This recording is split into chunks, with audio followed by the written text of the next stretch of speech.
In Mulan, 1998, the feminine wiles strategy, or using femininity as a tactic in battle, plays a crucial role in helping the Chinese army defeat the Mongol warriors. Mulan and her fellow soldiers, disguised as women, employ this strategy to deceive the enemy. By pretending to be women, they are underestimated, and the enemy does not perceive them as a threat. When the enemy misjudges them, Mulan and her soldiers are able to use surprise and ambush tactics to defeat the enemy effectively. Additionally, the film explores the acceptance of femininity within masculinity. In this scene, the three soldiers must disguise themselves as women for the success of their plan. However, as they do so, they begin to embrace and understand new perspectives on femininity.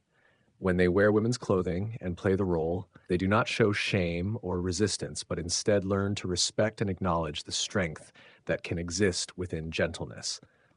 The fact that the soldiers can successfully disguise themselves as women demonstrates the flexibility of gender roles, showing that one gender does not need to be valued over the other.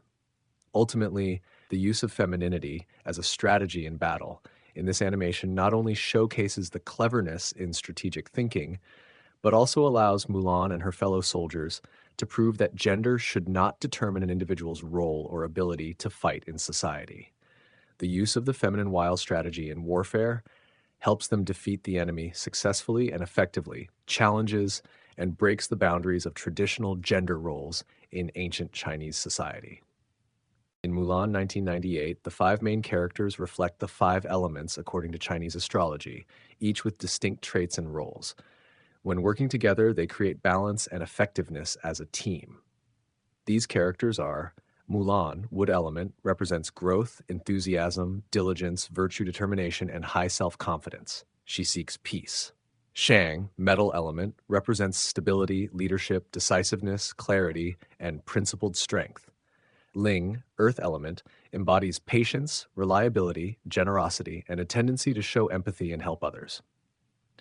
Yao, fire element, is energetic, loyal to friends, quick to act, and courageous. Qianpo, water element, is a good follower, gentle, flexible, and able to adapt well to different situations.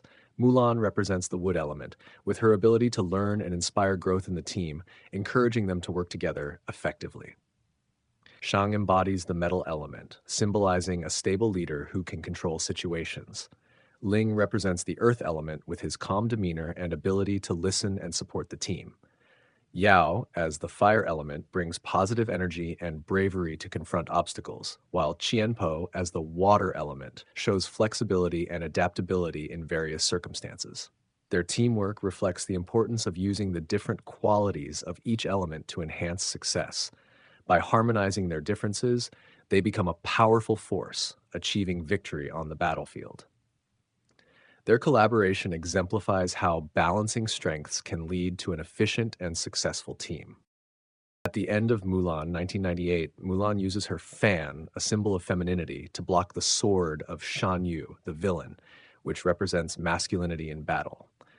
Mulan's fan is not only a tool of defense, but also reflects the use of subtlety and flexibility, traits often overlooked in women in ancient Chinese society. By using the fan to dodge Shan Yu's attacks, Mulan chooses not to rely solely on violence or brute strength from her training, but instead uses intelligence and strategy to handle the difficult situation.